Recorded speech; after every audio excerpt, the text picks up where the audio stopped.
Students and teachers in Oldham County are getting ready to kick off a new school year. Check this out. At South Oldham Middle, they're rolling out the red carpet at door 2 for the big return.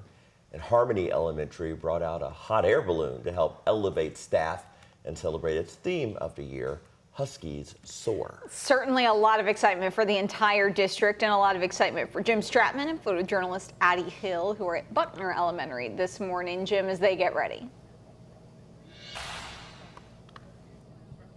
That's right, Grace and Eric. We are about an hour and a half away from really seeing those kids start to roll in here at Buckner so they can get back into the classrooms to kick off a brand new school year. And I'll tell you what, there's been a lot of work that's gone in to making this school year what it is supposed to be as we get started here in just a little bit. And the man who's really been overseeing all of that, right next to me, Jason Radford, he's the superintendent out here, Oldham County Schools.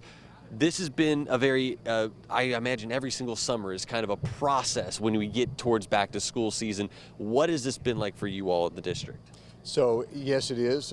Every summer getting ready for thinking about closing out the previous year, getting ready for this new school year. And so we're very excited to welcome our students through our doors this morning across our district. And the other thing is we have so many people that have worked behind the scenes to get ready for today. Yes. Our custodial staff, our front office staff, our food service staff, they've worked diligently. And certainly a big shout out to our bus drivers, as for many of our students, our bus drivers will be the first people that they see to start their day.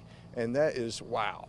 And of course, everyone across our organization, we're so excited, and they have worked so hard to get ready for today. Yeah, it is really kind of an underrated role, those bus drivers, but they're going to play a pivotal role, especially this afternoon when we start getting kids back home. And that is one thing we want to emphasize as well. Again, first week of school, there's always going to be some kinks, but patience, we'll work through them, get those kids home safely. That's the big important thing today. Yeah, that's right. So as we get ready to get back in the rhythm of school, just ask for everyone's patience as traffic patterns will change, obviously with school starting, the buses being back on the road. So just ask for some grace and some patience as we work through that, and we'll get there. It'll take us a few days.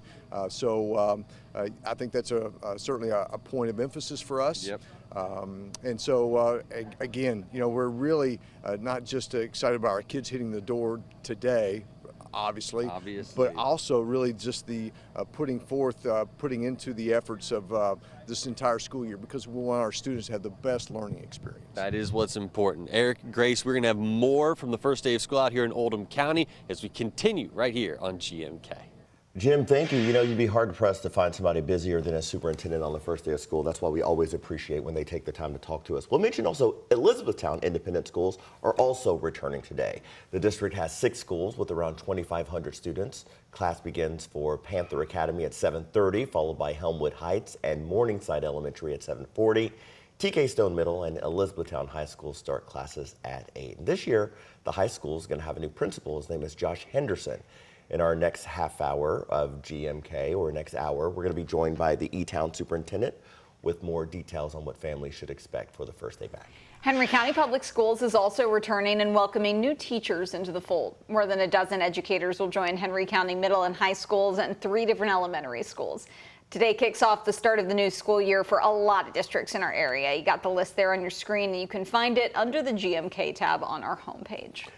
We've got some new details this morning in the firing of a high-ranking official in Mayor Craig Greenberg's administration. His former Deputy Chief of Staff, Keisha Dorsey, was let go last week for what the mayor's office called routine unexcused absences.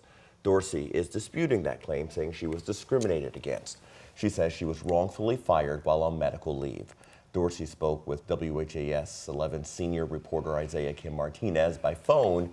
She's calling for an ethics investigation into the mayor's office, citing a hostile work environment disproportionately affecting women and minority leaders. What is your, right here, right now, biggest pieces of evidence that the mayor discriminated against you specifically? One, it's not just the biggest piece of evidence, it's ongoing.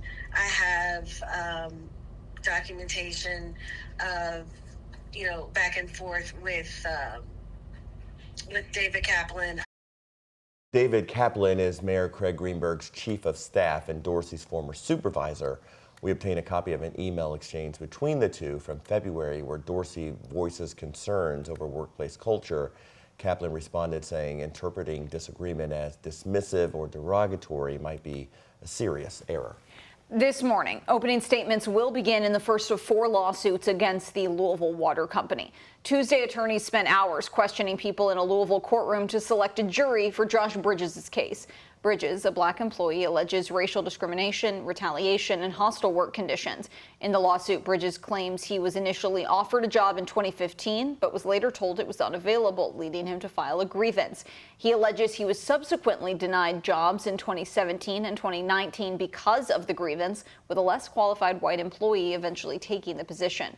When asked about the suit, the water company said, quote, "We respect the judicial process and respect that employees have the right to participate. We will provide the facts that support our story." The trial resumes later this morning. We're here today to announce that the 2028 Solheim Cup, the premier team event in women's golf, will make its Kentucky debut at the storied Valhalla Golf Club.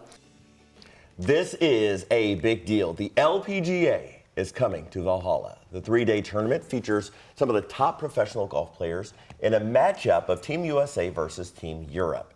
Kent Spencer is going to have some more details on the Solheim Cup, as well as this massive predicted economic impact for Louisville. He's going to have that coming up in sports.